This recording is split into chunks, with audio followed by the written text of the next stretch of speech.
யாரு உலகத்தை எல்லாம் படைத்து அளித்தா?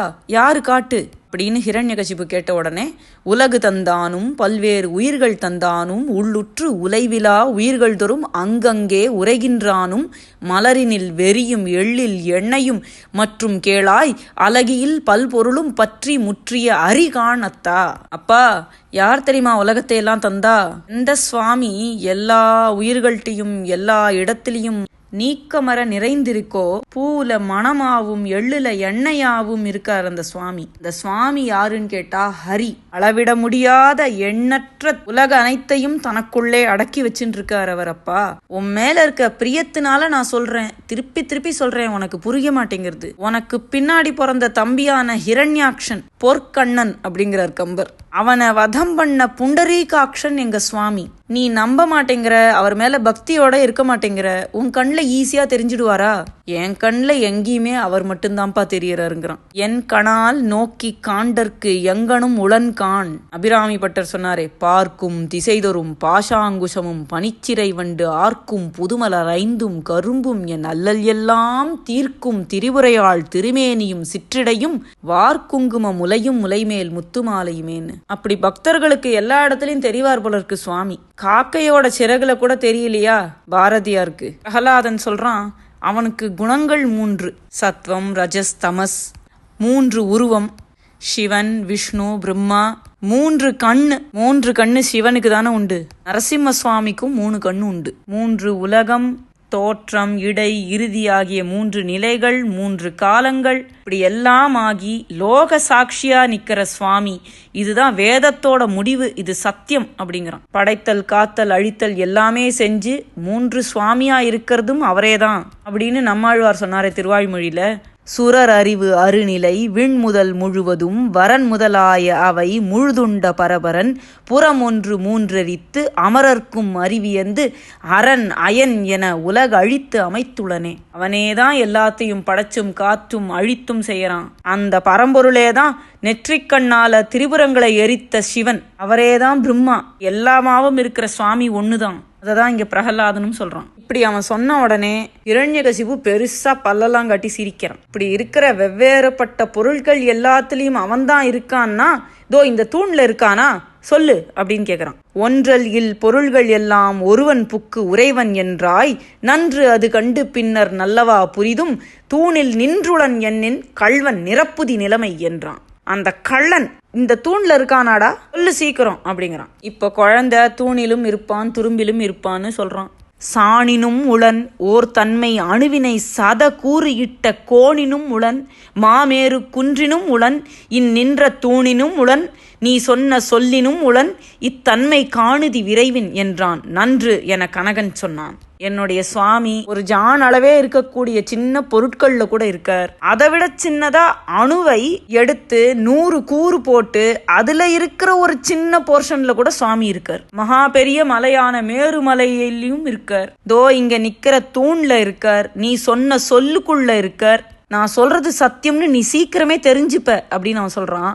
நல்லது அப்படின்னு சொல்றான் கனகன். இந்த தேவர்கள் தானே எப்ப பார்த்தாலும் பெருமாள் கிட்ட போய் வேண்டிக்கிறா. அதனால சொல்றான், தேவர்க்கும் உனக்கும் மட்டும் மனசு ஒத்த நிலைமை. இந்த தேவர்கள் என்னோட எதிரி, அவளோட சேர்ந்துட்டு நீ உலகு எங்கும் பரந்துளானை கம்பத்தின் வழியே காண காட்டுதி காட்டிடாயேல் கும்பத் திண்கரியை கோள்மா கொன்றன நின்னை கொன்று நின் செம்பு ஒத்த குருதி தேக்கி உடலையும் தின்பன் என்றான். இந்த உலகெங்கும் பரந்துளான் உன்னுடைய பகவான்னு நீ சொல்ற அப்படின்னா இந்த கம்பத்துக்குள்ள நீ காட்டு.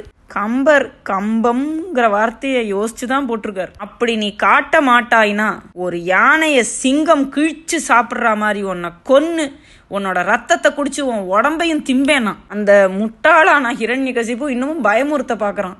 பிரகல்லாதனோட பிரேவான ஒத்தரை எங்கேயுமே பார்க்க முடியாது. உடனே பிரகல்லாதன் சொல்றான், என் உயிர் நின்னால் கோரற்கு எளியது ஒன்று அன்று யான் முன் சொன்னவன் தொட்ட தொட்ட இடம் தொறும் தோன்றானாயின் என் உயிர் யானே மாய்ப்பல் பின்னும் வாழ்வு உகப்பல் என்னின் அன்னவர்க்கு அடியேன் அல்லேன் என்றனன் அறிவின் மிக்கான். நீ எவ்வளோ ட்ரை பண்ணாலும் என்ன உன்னால கொல்ல முடியாது. நீ தொட்டு தொட்டு காட்டுற எல்லா இடத்துலயும் நான் சொல்ற சுவாமி அங்கங்க இருக்கார். அவரை பார்க்கணும்னு எனக்கே ஆசையா இருக்கு. இந்த சாக்கிட்டாவது அவரோட தரிசனம் எனக்கு கிடைக்கணும். அப்படி அவரை பார்க்க முடியலைன்னா அதுக்கப்புறமும் இந்த உயிரை வச்சுட்டு வாழறதுக்கு எனக்கு ஆசையே இல்லை. அப்படியும் உயிரை சுமந்துட்டு வாழணும்னு நான் நினைக்கிறேன்னா அப்படிப்பட்ட பரமாத்மாவுக்கு நான் தாசனும் இல்லை அப்படின்னு குழந்தை கம்பீரமா சொல்றான். இப்பதான் நம்ம எல்லாருக்கும் பிடிச்ச சிங்கம் சிரிக்கிற பாட்டை கம்பர் சொல்றார். நசை திறந்து இலங்க பொங்கி நன்று நன்று என்ன நக்கு விசை திறந்து உருமு விழுந்ததென்ன ஒரு தூணின் வென்றி இசை திறந்து உயர்ந்த கையால் எற்றினான் எற்றலொடும் திசை திறந்து அண்டம் கீரச் சிரித்தது அச்செங்கட்சியம். ரொம்ப சந்தோஷமாயிடுது ஹிரண்யகசிபுக்கு. இவனை தீர்த்து கட்டலான்னு பார்த்தா இவனே நான் செத்து போயிடுறேன்னு சொல்றான். நல்லது நல்லதுன்னு சொல்லி நன்னா சிரிக்கிறான். அவனுக்கு மனசுல தோணின சந்தோஷம் வெளிப்படையா அவன் நினைச்சிருக்கலாம் பிரகலாதனை கொன்னு தீர்த்துள்ளான்னு.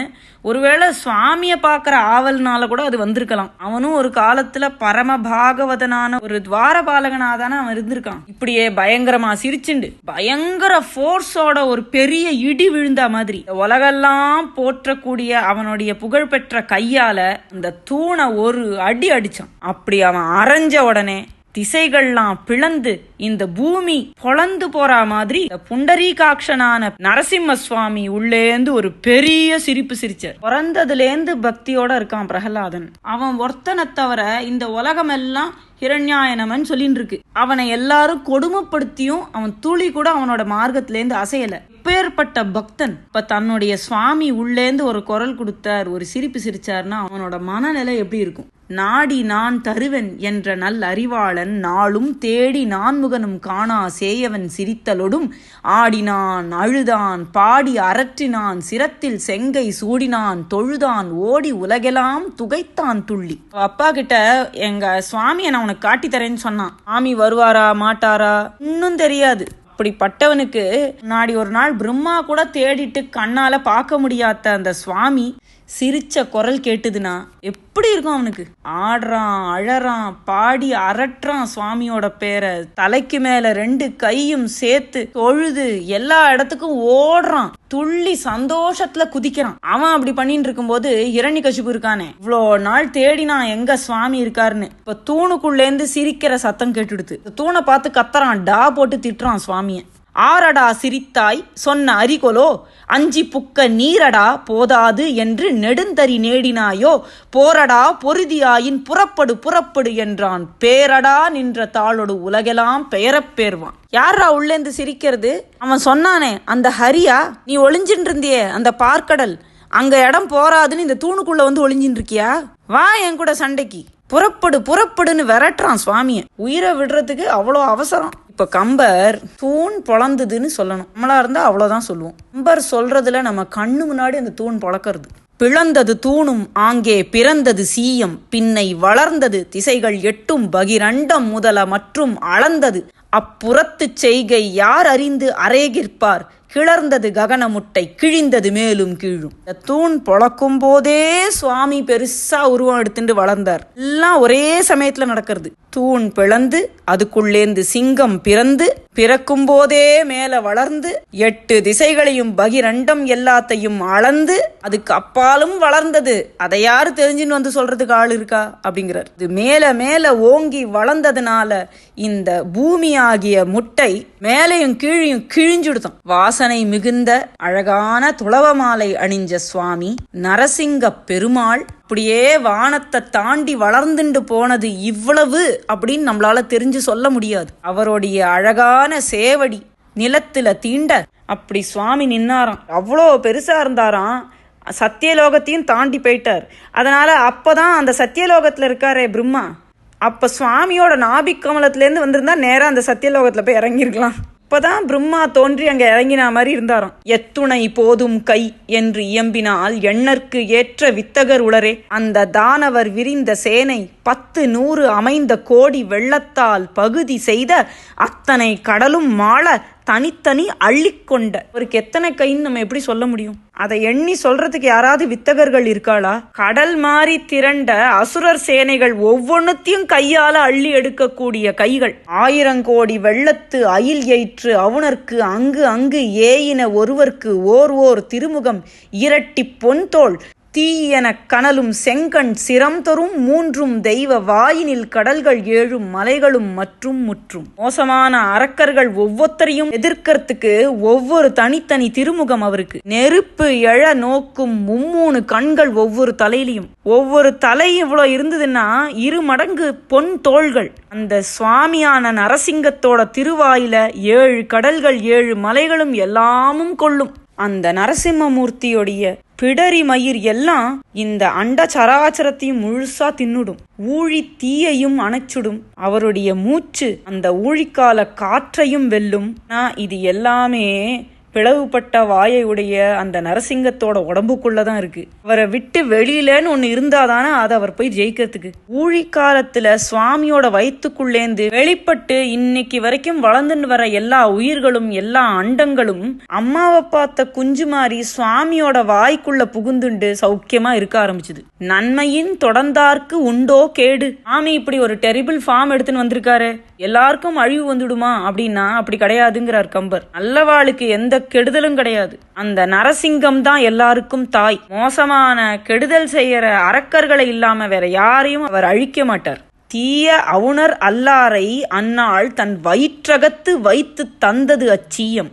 தாயின் அப்படிங்கிறார். அரக்கருங்கிற பேர் வச்சுட்டு இருக்கிற எல்லாரையும் அந்த சிங்கபிரான் தன்னுடைய பற்களால சிதைத்து அடக்கினார். சில பேரை தரையில வச்சு தேய்ச்சார். கொடுமை செய்த இன்னும் பலரை பேரண்டத்திலேருந்து தூக்கி அடிச்சார். சில பேரை தூக்கி அடிச்சு அவ மேருமலையில போய் விழுந்து செதறினா. ஒரு சில பேரை விரல்களால பிசைந்து கொன்னார். சில பேரை கடல்ல தூக்கி போட்டும் சில பேரை நெருப்பால சுட்டெரிச்சும் எல்லா அசுரர்களை எல்லாம் அழிச்சார். அங்க இருந்தவாளை வரிசையா கம்பர் அடிக்கின்றே போறார். நல்லவாளுக்கு கெடுதல் பண்ணவாளை எல்லாம் என்னென்ன பண்ணார் சுவாமி அப்படின்னு. இரண்யகசிபு ஆட்சி பண்றான்னா எனக்கு கீழே எத்தனை பேர் வேலை செய்யறா, அவனோட சேர்ந்து கொடுமை செஞ்சவா எல்லாரையும் உண்டு இல்லன்னு பண்ணினார். எல்லாரையும் எடுத்து முழுங்கின்னு இருக்கார் சுவாமி. இவர் நிறுத்தவே மாட்டார்னு தர்ம தேவதையே பயந்து ஓஞ்சு போயிடுத்து. இப்படி பல விதங்கள்ல எல்லா அரக்கர்களும் இத்தனை நாளா எல்லா உலகத்தையும் எப்படிலாம் ஆட்டி படைச்சாலோ அப்பெல்லாம் பொறுத்துன்னு இருந்த சுவாமி அரக்கர்களே இருக்க முடியாம ஆக்கணும்னு சொல்லிட்டு எல்லாரையும் ஒருத்தர் விடாம கொன்னு தீத்தார். இரண்யகசிபுவும் பிரகலாதனும் தவிர எல்லா உலகத்தையும் ஆட்டி படைச்சுட்டு இருந்த எல்லா அரக்கர்களையும் என்ன நடக்கிறதுன்னு நினைச்சு பாக்கிறதுக்கு முன்னாடியே கொன்னுட்டார் சுவாமி. இப்படி சுவாமியோடைய வருகையை பார்த்து உடனே கையில இருக்கிற பெரிய வாள் கேடயமெல்லாம் எடுத்துட்டு சண்டைக்கு நிக்கிறான் இரண்யகசிபு. இப்ப என்னெல்லாம் நடக்குமோன்னு எல்லாரும் அஞ்சி நடுங்கின்னு இருக்கா. பேர்பட்ட உருவமா வந்திருக்காரே சுவாமி, அவரை பார்த்து பயந்துட்டு கொஞ்சமாவது பணிவு இல்ல, வாயை மடிச்சுட்டு வெறியா பாக்குறான். பார்த்துட்டு பிரகலாதன் இப்பயும் போய் கெஞ்சறான். அப்பா, சுவாமியோட வலிமையெல்லாம் பார்க்கும் போதே உனக்கு இன்னும் புத்தி வரலையா? இந்த சக்கராயுத பாணியை இப்பயாவது வணங்கு. இப்பயும் கெட்டு போல உன்னை மன்னிச்சு ஏத்துப்பர். ஆழி வேந்தை வணங்குதி வணங்கவே உன் புன்தொழில் பொறுக்கும் என்றான். உலகெல்லாம் புகழ நின்றான். இருக்கிறான் ஹிரண்யகசிபு. வணங்கறதா?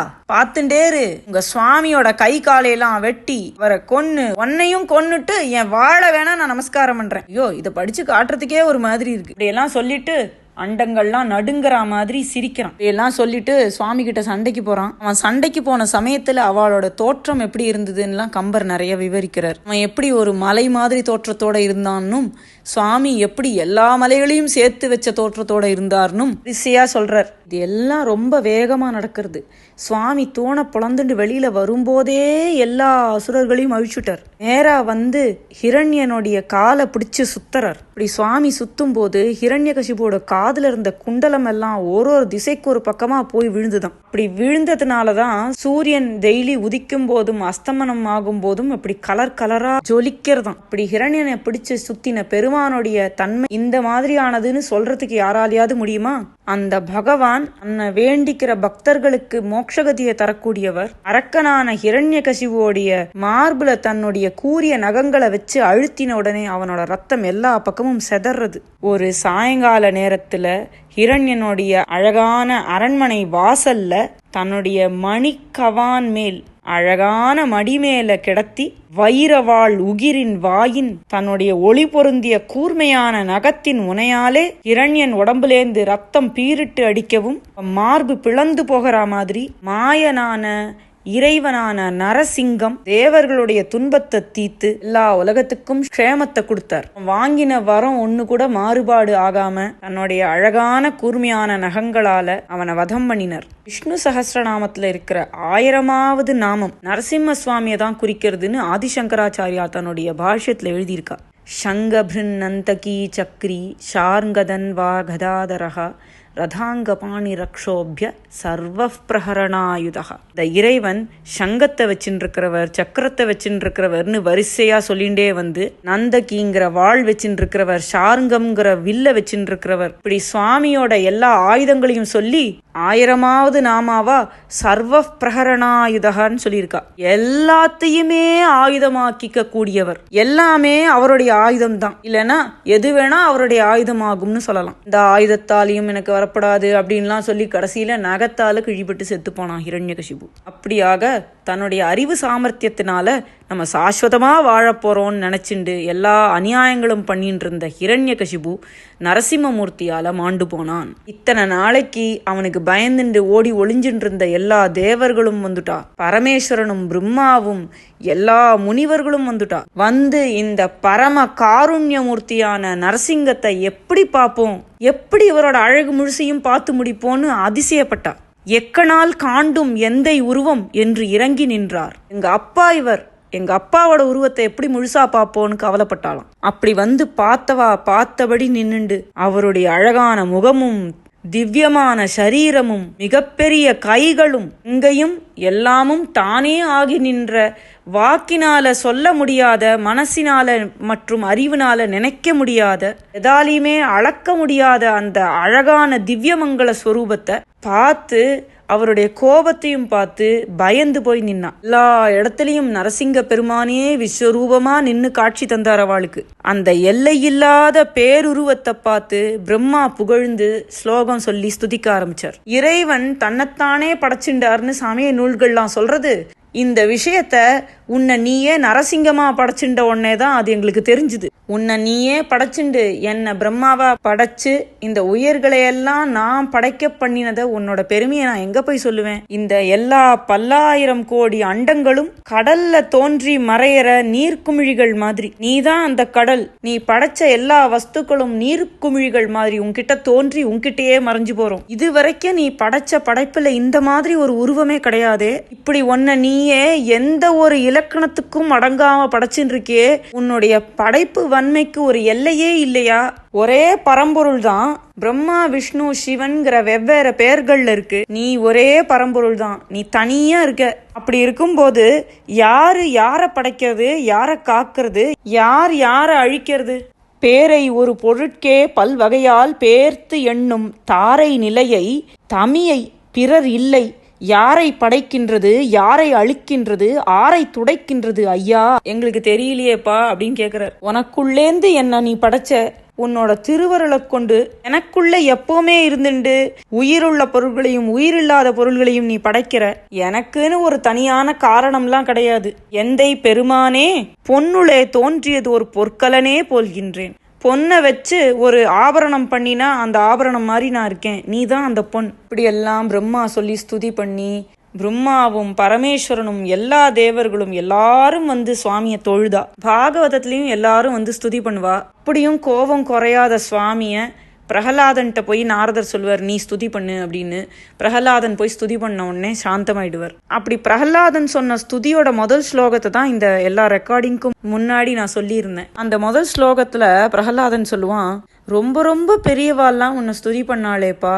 பிரம்மாவும் தேவர்களும் ரிஷி முனிவர்களும் சித்தர்களும் எல்லாரும் சாத்வீகமான குணமுடைய எல்லாரும் வந்து உங்களை ஸ்துதி பண்ணினா, ரொம்ப அழகான வார்த்தைகளால உங்களுடைய கல்யாண குணங்களை எல்லாம் எடுத்து சொல்லி எப்படி உங்களை ஸ்துதி பண்ணினா. ஆனா ஒரு அசுர ஜாதியில பிறந்த, எந்த விதத்திலையும் தகுதி இல்லாத என்னையும் ஒரு பொருட்டா மதிச்சு என்னுடைய வார்த்தைக்கு சந்தோஷப்பட்டு செவி சாச்சேளேப்பா அப்படின்னு தன்னை ரொம்ப தாழ்த்திண்டு தான் அந்த ஸ்லோகத்தையே ஆரம்பிப்பார் பாவம் பிரகலாதன். கிம் தோஷ்டு மர்ஹதி சமேர் ஹரி உக்ரஜாதே. நான் வசந்த ஜாதியிலலாம் பிறக்கல, உக்ர ஜாதியில பிறந்திருக்கேன்ப்பா.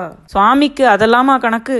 எல்லாரும் வேண்டின்ற உடனே நரசிங்க சுவாமி அடங்காத தன்னுடைய சீற்றத்தை தனக்குள்ளேயே ஒடுக்கின்றார். எல்லா தேவர்களும் சுவாமியோடைய இந்த பயங்கர உக்ரமான கோவத்துல எல்லா உலகம் அழிஞ்சிடுமே அப்படின்னு நடுங்கி போய் பார்த்துட்டு இருந்ததை பார்த்துட்டு கருணை உள்ளம் கொண்ட சுவாமி அருள் சுரந்து பயப்படாதீங்கோ அப்படின்னு தாமரை மலரை பழிக்கும் தன்னுடைய அழகான கையால அபயம் கொடுத்தார் எல்லாருக்கும். எஞ்சும் உலகு அனைத்தும் இப்பொழுதே என்று என்று நெஞ்சு நடுங்கும் நெடுந்தேவரை நோக்கி அஞ்சன்மின் என்னா அருள் சுரந்த நோக்கினால் கஞ்ச மலர் பழிக்கும் கை அபயம் காட்டினான். தேவர்கள்லாம் பழையபடி மகாலட்சுமிய சுவாமி கிட்ட அனுப்புறா. அவ போட்டுன்னு இருக்க ஆபரணத்துக்கு ஆபரணமா இருக்கிற அம்பாளை எல்லாருக்கும் எல்லா செல்வத்தையும் கொடுத்து பரமபதம்ங்கிற பேரின்ப வீடாவே இருக்கிறவளை, வீடு என்னும் இன்பத்தை பகவானோடைய உயிர் துணையா இருக்கிற அந்த அம்பாளை, அமிர்தக்கடல்ல பிறந்தவளை யாரும் வேண்டிக்கிறா, அம்மா போய் சுவாமி கிட்ட போங்கோன்னு. சுவாமியும் ரொம்ப சந்தோஷமா அம்பாளை பாக்குறார். சனி பகவான் சொல்றாரே, சர்வத்திர சஞ்சலதையா ஸ்திதையாகி லக்ஷ்மியா. செல்வம் ஒரு இடத்துல நிலை பெற்று இருக்காது. அப்படிப்பட்ட செல்வ திருமகள் ஒரே ஒரு இடத்துல தான் நிலையா இருக்கா. இது நரசிங்க சுவாமியோட நெஞ்சில. ஒவ்வொருத்தரா சுவாமியை துதிக்கிறா, முனிவர்கள் துதிக்கிறா, எல்லாரும் துதிக்கிறா. மனம் குளிர்ந்த சுவாமி தன்னுடைய அப்பா போயிட்ட போதும் பக்தியோட மாத்திரம் சுவாமியை பார்த்துட்டு சந்தோஷமா நிக்கிற பிரகலாதனை பாக்குறாரு. பேர்பட்ட சுவாமி ஒரே ஒருத்தர்கிட்ட தான் தோத்து போவர். சுத்தமான பரிபூர்ணமான பக்தி உள்ளவாழ்கிட்ட மாத்திரம் சுவாமி தன்னை தோற்கடிச்சுப்பார். இப்ப சுவாமி பிரகலாதனை பார்த்து சொல்றார், உனக்கு அப்பாவா இருந்த ஒருத்தனை உன் கண்ணு முன்னாடியே கொன்னும் கூட, அவனோட உடம்புக்குள்ள கைய விட்டு நான் அலைஞ்சும் கூட ஒரு செகண்ட் கூட உன் மனசுல எந்த வேற சிந்தனையும் வரலையேப்பா, அசைவே இல்லையேப்பா, என் மேல எல்லையே இல்லாத பேரன்போட இருக்கியே, என் ரக்ஷகத்துக்கு உரியவனே, என் அப்பனேன்னு கூப்பிடுறார். உன்னோட இந்த பக்திக்கு நான் என்ன கைமாறு பண்ணுவேன்? இனிமே உன் குலத்தாரை நான் கொல்ல மாட்டேன். ஆமியோட கருணை அவனுக்கு ஏதாவது தரணும். தப்பே செஞ்சவாளா இருந்தாலும் உன் வம்சத்தாரை நான் கொல்ல மாட்டேன். அப்படி உனக்கு நான் என்னைக்குமே நல்லவனா இருப்பேங்கிறார் சுவாமி.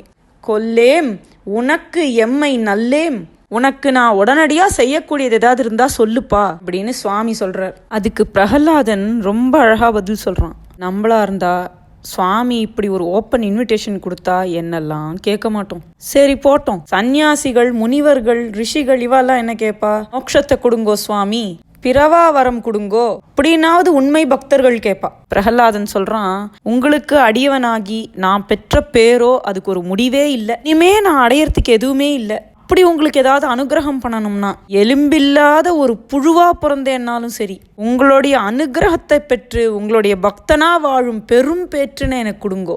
என்பு பெறாத இழி பிறவி எய்தினும் நின் அருள் பெரும் பேரு அடியேற்கு அருள் அப்படின்னு பிரகலாதன் வேண்டிக்கிறான் சுவாமி கிட்ட. இப்படி குழந்தை சொன்ன உடனே கொஞ்சம் நஞ்சம் இல்லை சுவாமிக்கு சந்தோஷமும் பெருமையும் பிரகலாதனை பத்தி. அன்னானை நோக்கி அருள் சுரந்த நெஞ்சினனாய் என் ஆனை வல்லன் என மகிழ்ந்த பேரீசன் முன் ஆன பூதங்கள் யாவையும் முற்றிடினும் உன் நாள் உலவாய் நீ என் போல உலை என்றான். மனசுலெல்லாம் கருணை பொங்கி பெருக, சமத்து குட்டி நல்ல சாமர்த்தியசாலின்னு நினச்சிக்கிறார். என் ஆனைன்னு சொன்னா ஒரு செல்ல வார்த்தை. பட்டுக்குட்டி, சமத்துக்குட்டி, எங்க அப்பன் கோதையை என்னை ஆண்டாள் அப்படின்னு சுவாமி சொல்லலையா? பக்தர்கள் தான் அவரை ஆட்சி பண்றா. என்னோட சமத்து ரொம்ப வல்லமை உடையவன், மாயையை கடக்கக்கூடிய சாமர்த்தியம் உடையவன் சந்தோஷப்படுறார். அப்புறம் சுவாமி அனுகிரகம் பண்றார். இந்த பிரபஞ்சம் தோணினதுலேருந்து இருக்கக்கூடிய எல்லா வகை வஸ்துக்களும் பூதங்களும் போய் அழிந்து பட்டாலும் உனக்கு அழிவே கிடையாது. நான் எப்படி எல்லா